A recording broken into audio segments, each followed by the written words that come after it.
Hey, good morning, everyone. Welcome. It is FPC Radio Live. Sorry about the little disconnect there. I think I lost connection there for a minute. So I was hoping we were just not sitting there on silent there for a while. But rest assured, we are here. We are live. It is Tuesday, and John, we got some quarterback drama in the NFL. Plenty of it to go around, and we'll save Aaron Rodgers for last because I do want to start with Lamar Jackson because he very appropriately dropped a long message on Instagram, on Twitter rather. Kind of forgot. I don't know about you, but I had some problems reading the thread because, well, Twitter's an absolute mess. But he did drop a message just as John Harbaugh was getting up to speak at the owners' meetings, which was fantastic. But it said he requested a trade in early March before he was slapped with the transition tag, and he basically says that he wants to go somewhere that agrees with his value. So it's I wonder if this is going to accelerate any sort of deal. Now, obviously, the way for any team to get involved in this is to sign him to an offer sheet. However, if the Ravens obviously feel that the repairing this relationship is too far gone, then they could perhaps come up with a better deal with another team who might jump at the opportunity for this. So, Lamar Jackson, who do you think is going to move first, Lamar Jackson or Aaron Rodgers to the Jets? That's a great question, Ian. That could be a poll for today. You know, I like Johnny. Well, Johnny Rasmussen. Starting on April 15th, if you haven't heard, you have to be verified to vote on polls. Apparently, I don't know, it's something stupid, but whatever. That's true. I wish you bought Twitter instead of Elon Musk. Well, I think it would have been. I came up like $43.9 billion short, so I didn't quite get the funding that I wanted. Yeah, there's that minor detail, I guess, right? But I think Rodgers is going to move pretty quickly. I think it's going to happen. Yeah. And again, I put out my suggestion that to get this rectified, and it seems to be more on the Jets issue than on the Jets' part than the Packers' part. The Jets want some sort of protection in case Rodgers retires after 1 year. So I would have a second-round pick in this year's draft, a conditional second-round pick next year. If he plays at a high level, reaches some certain benchmarks, the team as well, and does come back in 2024, that second-round pick in 2024 becomes a first-round pick.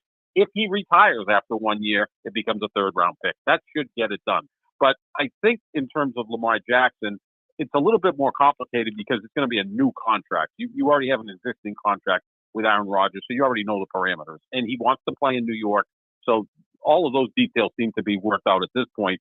As far as Lamar Jackson, 2 first-round picks, or if they have another mechanism where they can get more for him, who knows? A lot of those I's have to be dotted and T's crossed. But I think Rodgers is going to get done sooner rather than later. It seems like they're closing in on a deal. Yeah, I can't disagree with that.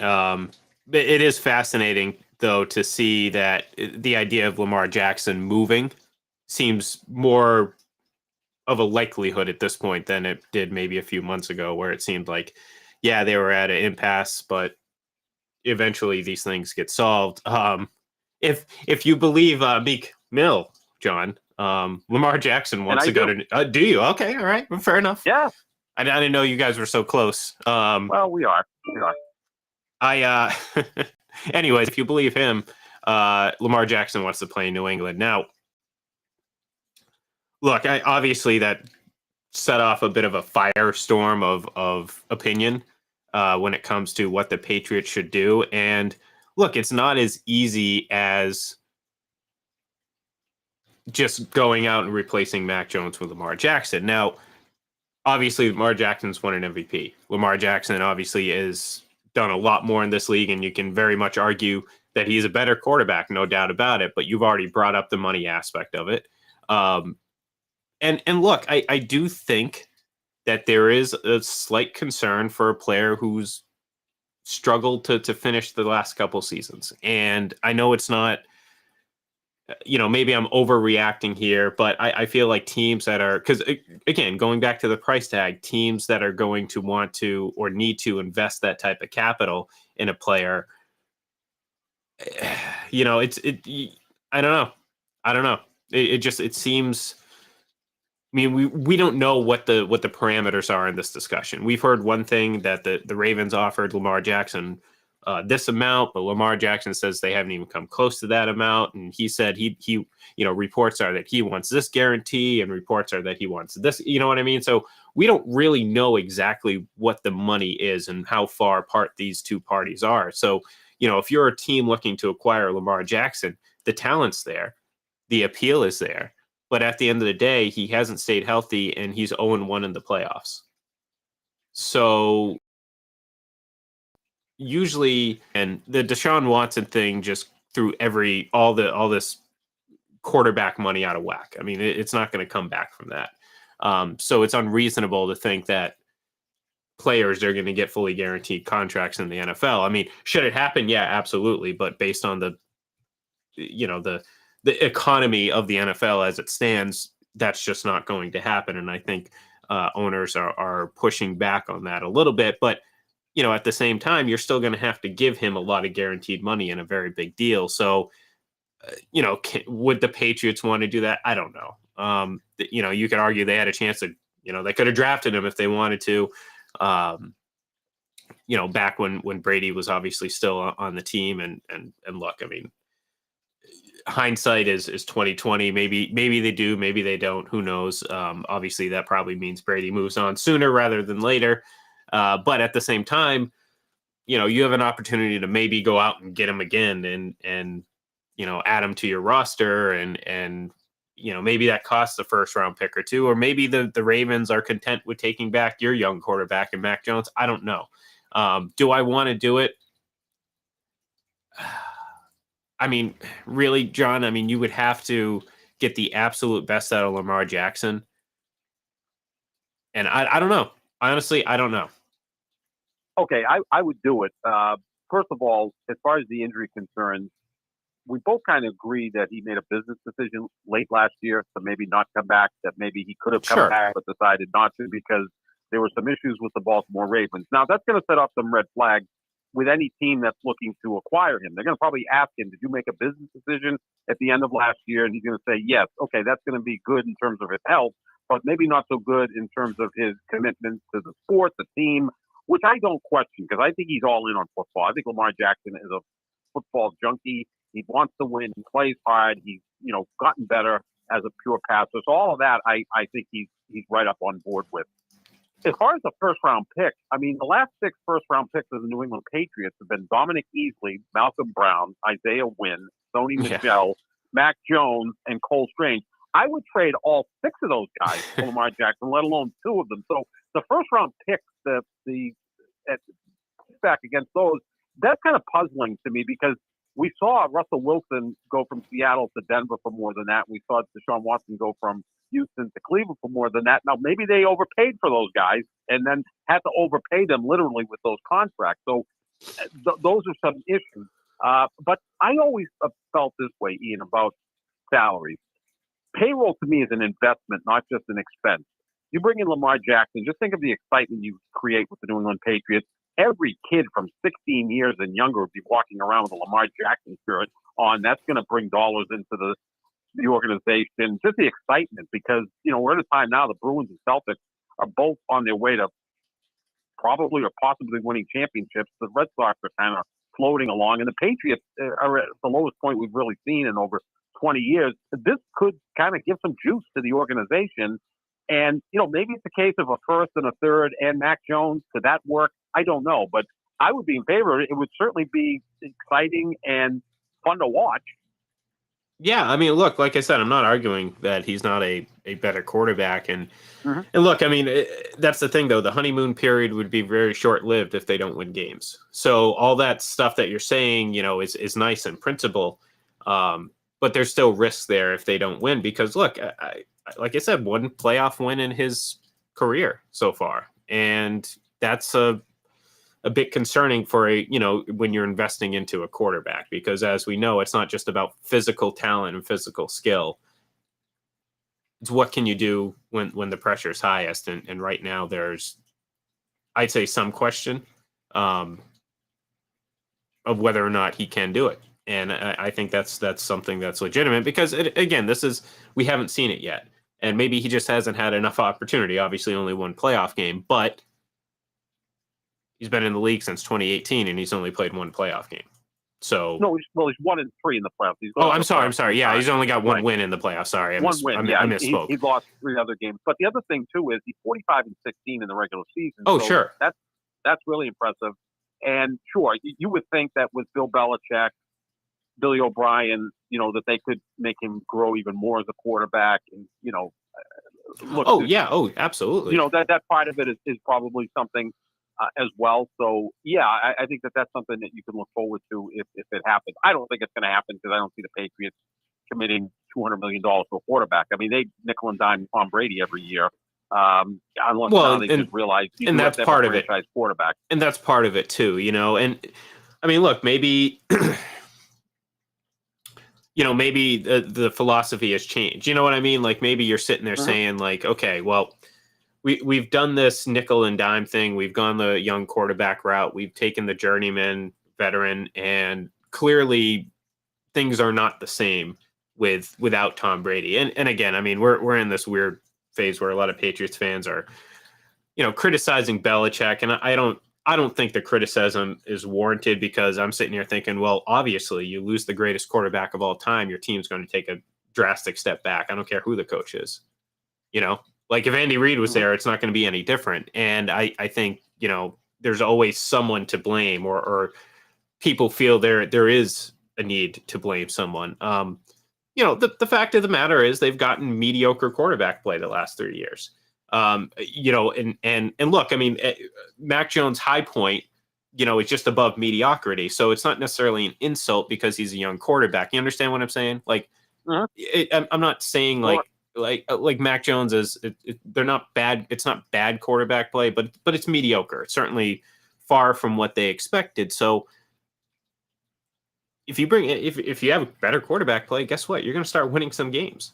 Because they had really good defenses the last couple of years. I mean, that's kind of the thing that gets overlooked with those top 10 defenses. Well, they had a top 10 defense in 2020, and they went 7-9. So, big reason why? Well, their offense was ineffective, mainly because they got inconsistent quarterback play. Same thing the last 2 seasons. Even like I said, Mac Jones played well, but he also had moments of being a rookie and being a second-year player that didn't quite take that next leap. So, I mean, look, it's maybe the Patriots and maybe Belichick's like, you know what?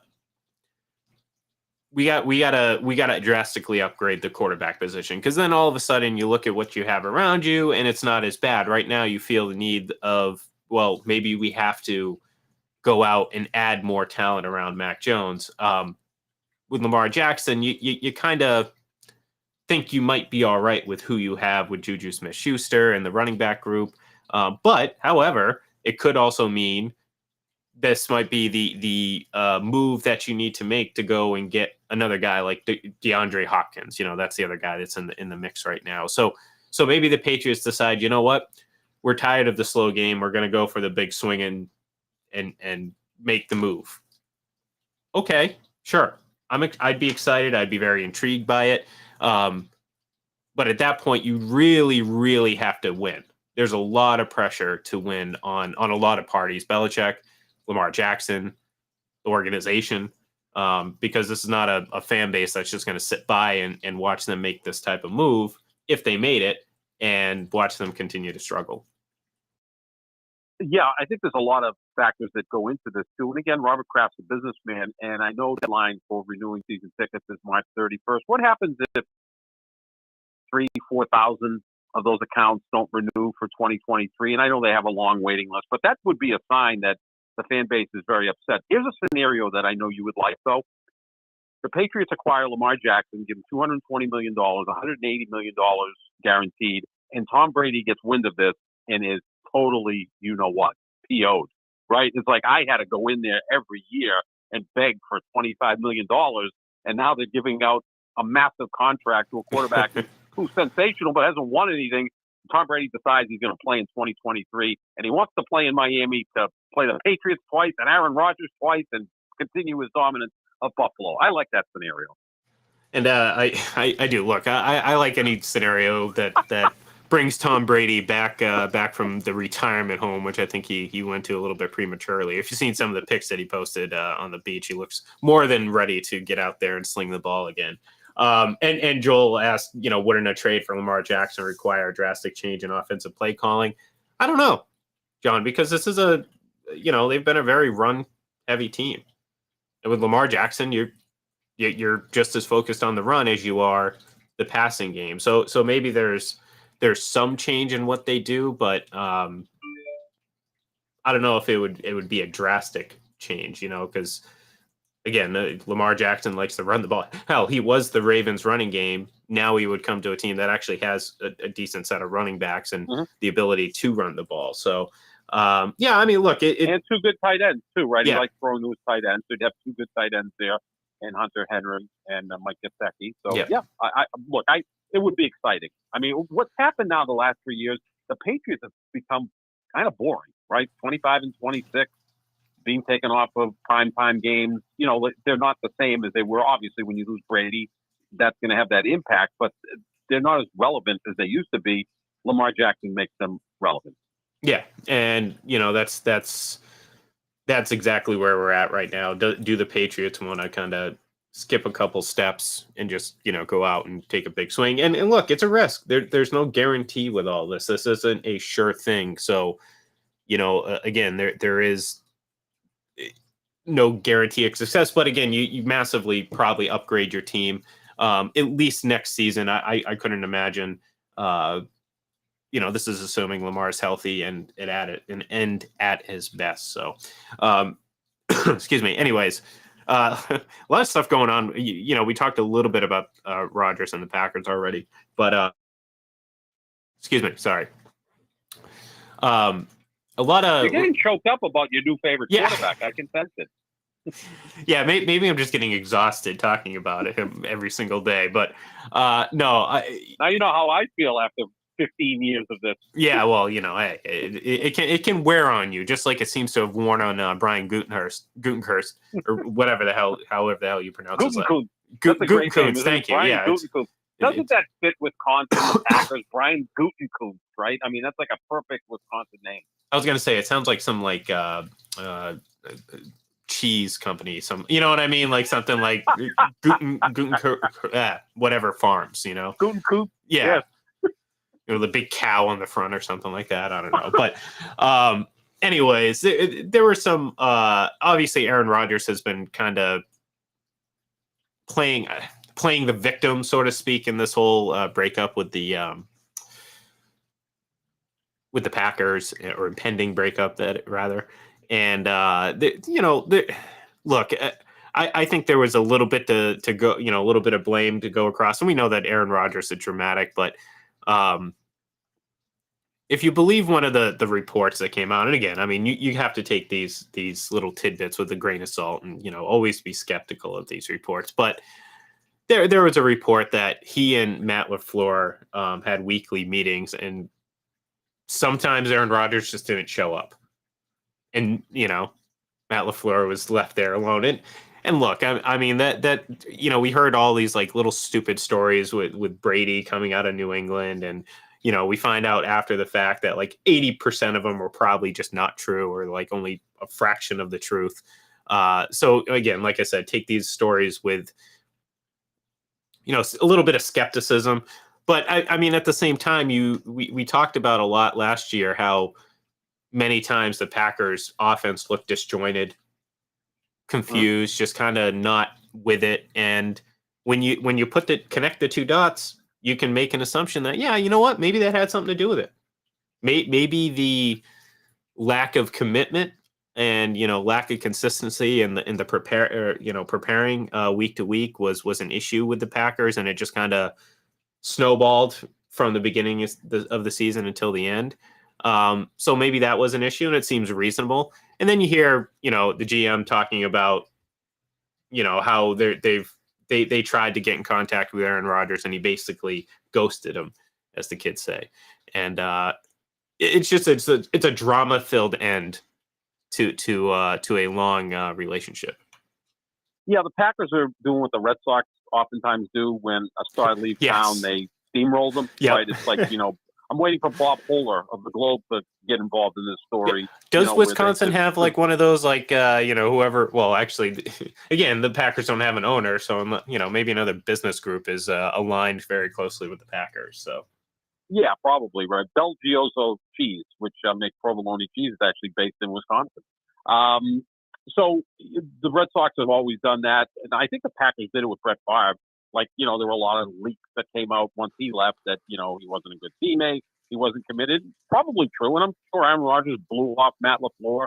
I believe that Gutekunst was trying to reach Aaron Rodgers when he was at his darkness retreat. But then Rodgers on the McAfee show said that he could check his texts and messages. I don't know. I don't know what to believe in all of this stuff. Maybe it just was quite a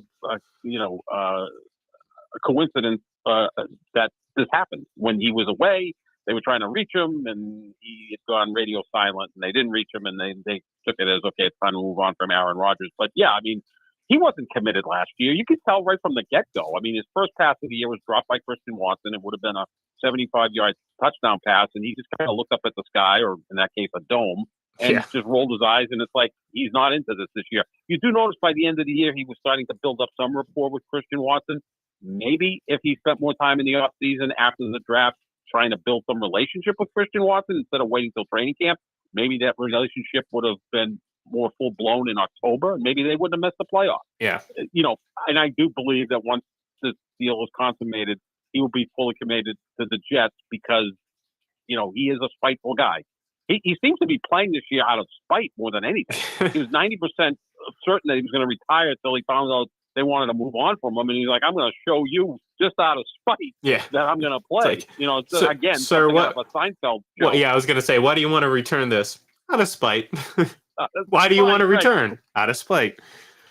Which is fine. I like that type of pettiness. It can really translate to success, or it can consume you. One of the two. Yeah. I think Brady's done it, but he's done it more focused maybe than Aaron Rodgers. And then he lets it go, Brady, right? Like Brady will do it, get him to a point, and then he forgets it. And it's like the whole revenge tour after the suspension. Yep. It was basically centered around that season, and that was it. And afterwards, he was like, "All right, turn it off. We're good." Yep. Drop the microphone. I proved my point. Speaking of, happy 28 or 328. Very coincidentally, we bring that 2016 season up. So, but yeah, I agree with you. I think this Rodgers thing is going to get resolved very soon, just because all this information is coming out, and again, it seems to be centered around just a little bit of compensation. So it's going to get hammered out. It's going to get done, and we can start turning our attention. To just whether or not he's going to succeed with the Jets, where I think he probably will, or at least succeed more relative to what the Jets did last season. So, and then who knows? Maybe we're talking about an AFC East that features Josh Allen, Aaron Rodgers, Lamar Jackson, and Tua Tagovailoa, or maybe Tom Brady. Maybe Miami sees that. Yeah, maybe Miami sees that. Like, hey, by the way, you still interested in playing? We can make this a very interesting division. So, but anyways, that's going to do it for us here today. We'll be back on Thursday, and we'll update anything that may or may not happen in that time frame. So, thank you everyone for tuning in, and we will talk to you soon.